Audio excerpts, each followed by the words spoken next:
welcome to this Goddess Asteroids introduction, I guess. I'm gonna talk a little bit about these four asteroids: Juno, Pallas Athena, Vesta, and Ceres. And this is gonna be part of the early access bundle. So if you're seeing this publicly on the channel, then that means that I have decided to bring this forward for the public from the bundle. But if you're interested in the early access bundle with different videos, tarot readings, astrology, and such, then you can contact me by email and I will tell you more about it. Okay. So, let's begin. So I have here like this cursor. Oh man, what? That's a weird word, by the way. But this arrow to point.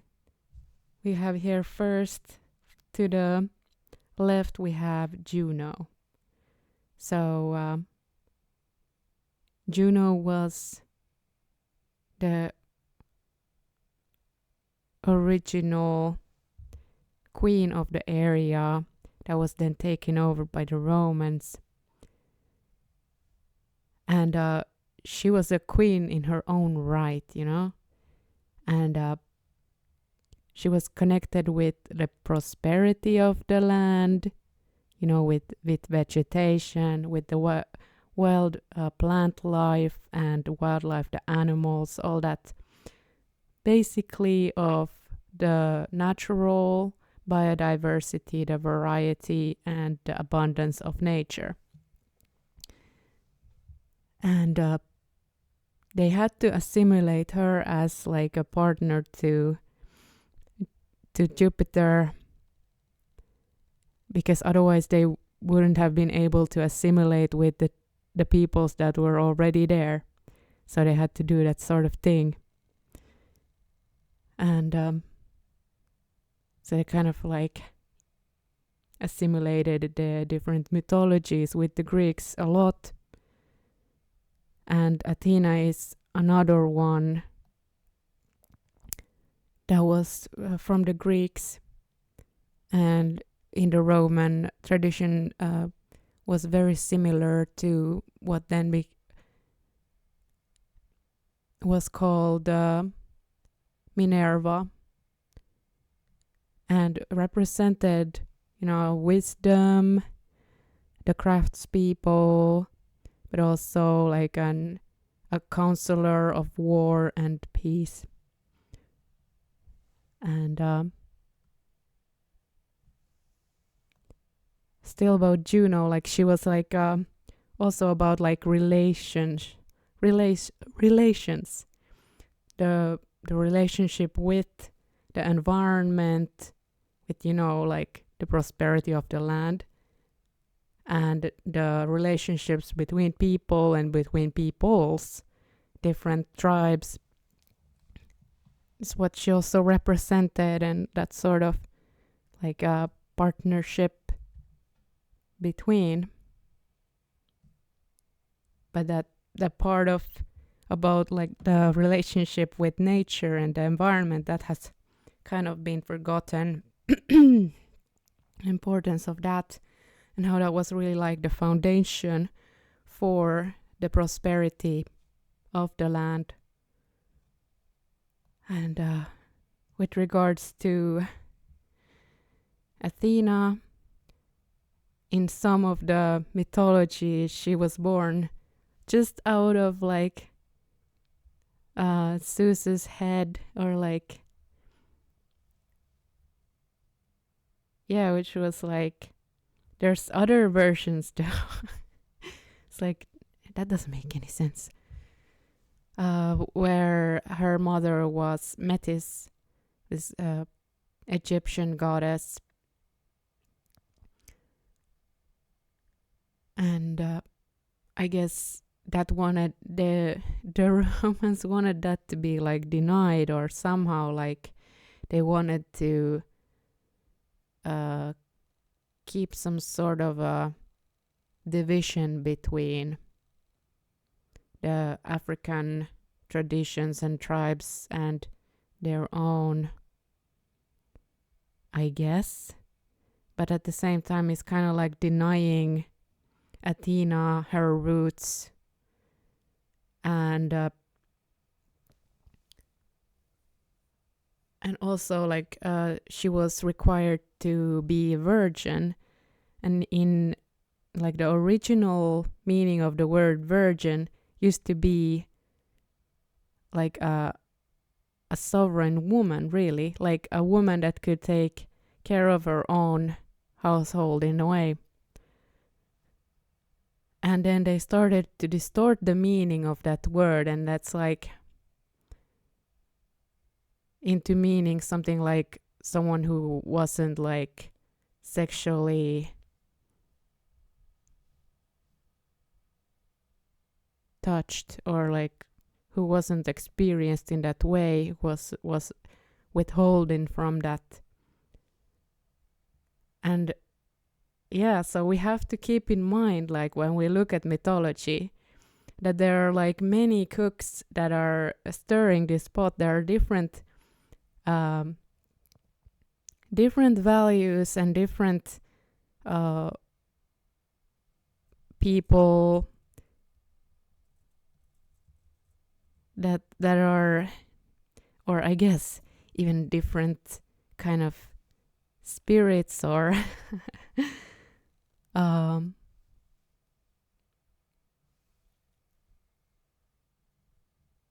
different collective forces that are trying to affect us through these stories. But there's also, that truth somewhere in there. But to come to the truth and to come to see the bigger picture, we need to look at these different stories to be able to put it into perspective, hopefully in a way that empowers us. Okay, so in a way, they were calling her the goddess of wisdom, and she had a very high position in that pantheon of the time. But at the same time, they were kind of like cutting her from her maternal roots, and it was like this focus on the more, I guess, masculine side of Athena. Meanwhile, she was a female, and not to say that that's wrong, like to be a more masculine woman is not wrong, but if someone is like coercing you to be that way and like suppressing the feminine in you, and yeah, even denying it and denying our innate, also the heat that we all have in our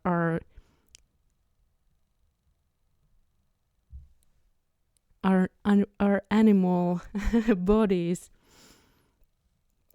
that wants to express. It should at least be our own decision, like what we choose to do with it. It shouldn't be like coming from outside.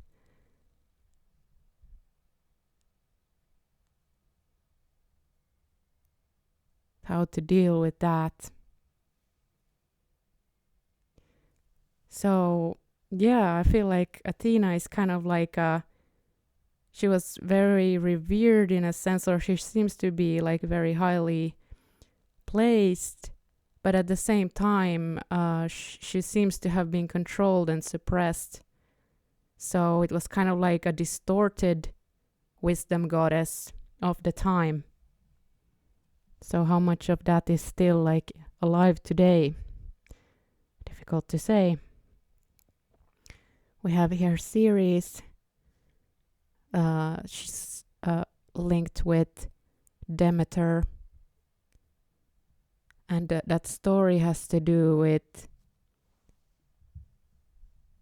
her being mother of Persephone. And Persephone was a young woman. There's different versions of the story where she was either like taken to the underworld by Hades, Pluto, or she decided to marry them. And so the story of Ceres then is like that huge grief about losing her daughter and searching for her endlessly all around the world, and because she was like the grain goddess, the goddess of agriculture and of like cultivating the land, there was like huge famine because of like she was so distraught about losing her daughter. But then eventually she found, I think it was with the help of Hecate, she found her daughter and was able to bring her back for half of the year. And so that's how we get this like cyclical return of life. The spring, the summer time is like representing then the return of Persephone, and how then that coming together again, that reunion with that life of the daughter and the love of the mother coming together, and that joy, like as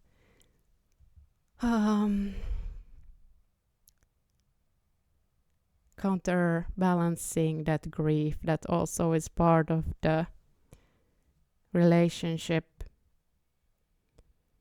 And in a way, like in the mysteries, a little bit that what I have looked into, the dark moon mysteries, it's like even though like the underworld has to do with like trauma and that sort of thing, like how she kind of needed to explore it to be able to grow into her own, so that she could be then like, you know, in form of the bigger picture again. And from the deep darkness is where like that new life springs from. It's like how the winter solstice too is like the darkest point, and then we again move towards the summer. And it's like something we can't keep, like we can't overlook that part. It's like there's no way to completely deny the darkness and the suffering. We need to face it, at least, you know, cyclically, to be able to stay true in like the rooted in reality. So in a way, yeah, it has to do with deep feelings and with going into the dark and coming back, and that cyclic movement that is part of the experiences here. Okay. Another thing. Well, the Vestal Virgins in Rome, they were taking care of like the ritual altar fire, keeping the fire going. And that was their role. And you know, like that was also like that virginity, again, like that distorted picture of the Virgo being someone who abstained from sexuality, when in fact that wasn't the original meaning. It was sovereignty and in the like how to say it, like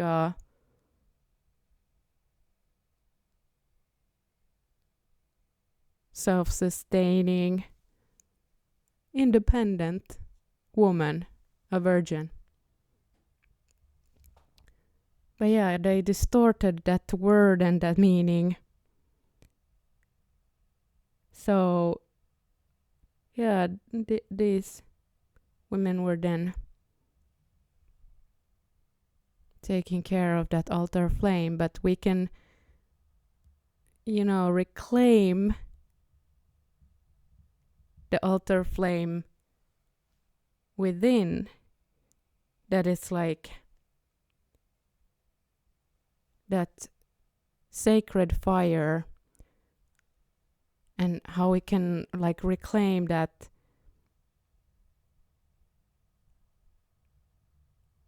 we can use it for good, and that sexuality is not only bad for us, It's, for me it feels kind of obvious, but for a lot of time that it was used to suppress people and to shame people in a lot of ways, and to control people too. But that we, like, originally this symbol of the heart, it's connected to Hestia, like the goddess of the home, the heart of the home, the fireplace, where you cook and warm up the water when you need something, or like that's what it was originally connected to, was the home and taking care, nourishing and warming the home, keeping it safe and habitable for the family, and keeping it going. So you can see how like some of these archetypes have like been, they're a bit distorted, or like it feels like when we look at it from a bit broader perspective, and for what end? I guess for the end of, I guess, dominance over the feminine. And well, that's not right. It's like the feminine in men also has been dominated, and yeah, but yeah, that's really what to keep in mind when we talk about narratives and stories and myths, and like they're not all really accurate in the sense, but they can, by looking at it from many different sources, you can get some bigger picture that informs you in ways that you couldn't otherwise be informed. And some people just use this storytelling for, to connect and to share the wisdom about what they have learned. But some people use it to manipulate, or to even like to stay in a fantasy realm. Sometimes some people can use it for that too, to stay in denial about some specific things, or yeah, but it depends. So you gotta stay awake to notice the differences. And we don't always, of course, notice, and it's a process and all.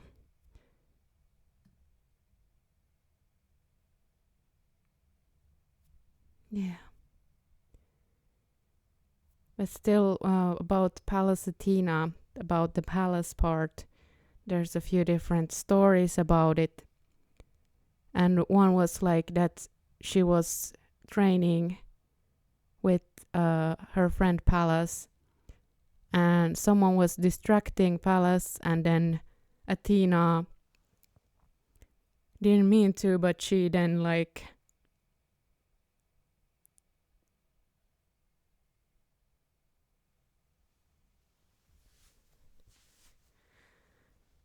she ended up killing Pallas, her friend, in that training, and then in her grief she took the name to carry it with her. And another one was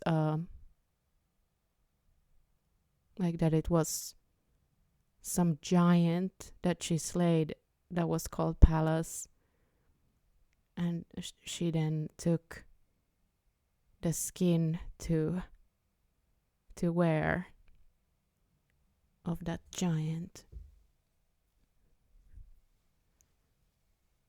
But this like friend story,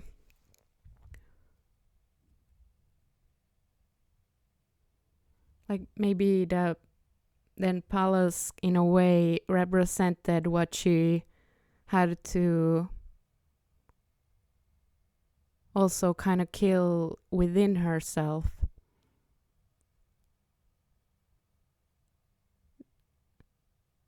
How she was not allowed to be fully rooted, in her maternal line, or she was not allowed to express her libido and like that sort of thing.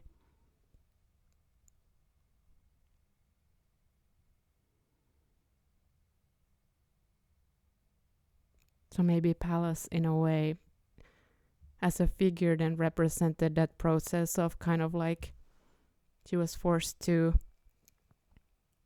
not bring that part of herself forward. But then there's also like this story about that she then had made this wooden statuette or something like that was called a palladium in honor of Pallas, and whoever had carried it in the battle was victorious. So I don't know, like maybe it also contains this sort of like maybe she, like we as humanity, we were coerced to kill the trees. And then like that statuette in a way shows like that there is some force even in the dead tree when we assign meaning to it, especially I would say.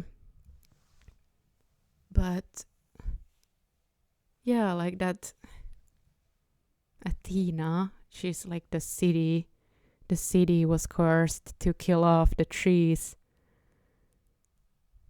Maybe there's something to that too. How Juno was connected to the vegetation too. And the nature sanctuaries and that sort of thing, like if we go even more back in time to when people knew that was important.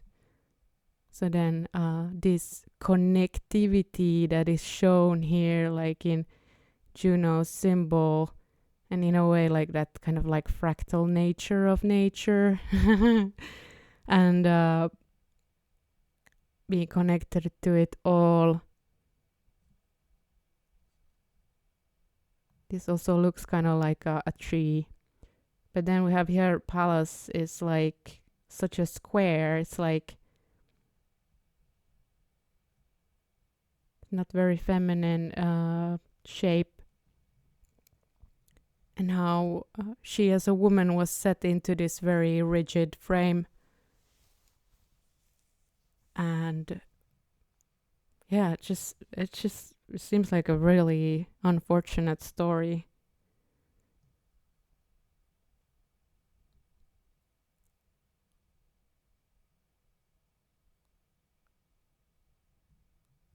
But yeah. So what then to do with like do with this mythological information when looking at the charts? Well, usually like with Juno, I think of like the connection to nature, but also like bringing together the different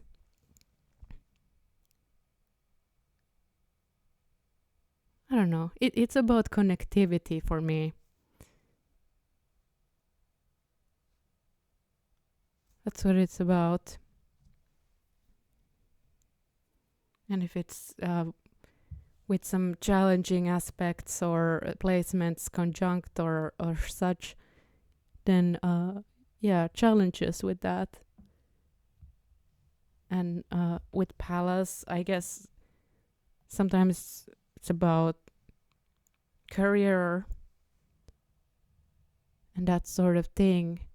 But also, in a way, I guess it can be about,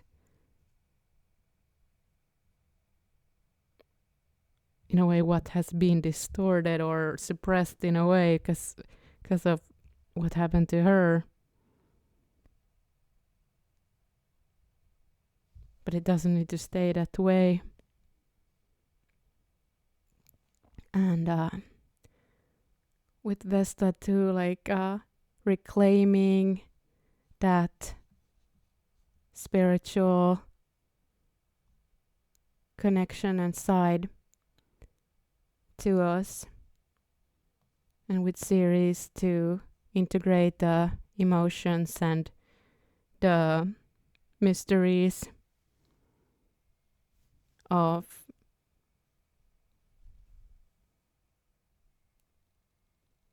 of sexuality, but also of like facing the underworld, the dark, even like yeah, difficulty and suffering in order to like, and also like they say that she wanted to help the souls of the dead who had been lost and didn't find their way. But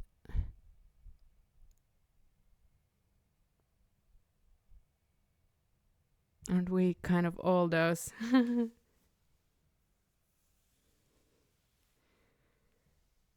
Juno would also guide, or the children would go to her.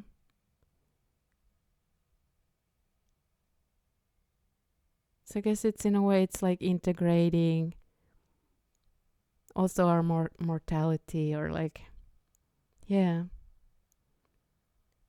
and accepting that suffering is part of the package deal of coming here, being alive, but that there's also so much beauty and magic in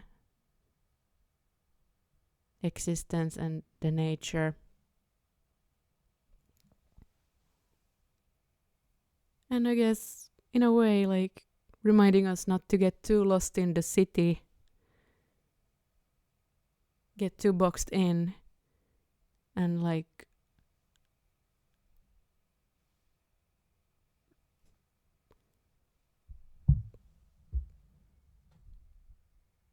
cut off from the connection with nature, and on the other hand with Vesta too, like the spiritual.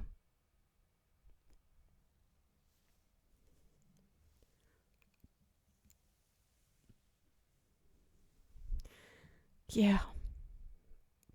So I just wanted to bring up these feminine mythologies to be able to, like, in a way, conceptualize a bit. And I still like feel like some of this stuff, it's still kind of like in the rebirth stage where we are not fully like connected to the femininity archetypal energies. And I do feel though that it is gonna be strengthening, and with time we're going to be building more of a harmonious dance between feminine and masculine energies. And feminine also contains masculine energies, and masculine contains feminine energies. Always remember that. All right, so yeah, these are some of the main themes that I, in this time, remembered about these. I might talk about it again, but I just wanted to do a little bit of a check in with myself and see what I remember just from the top of my head. So I'm really thankful for you listening here. And if you want to talk about these mythologies or asteroids, or look at your chart together with regards to these asteroids, or with the big picture of your chart, you can send me an email and we can look for a time when we could look at it together. And yeah, help me get to, I don't know,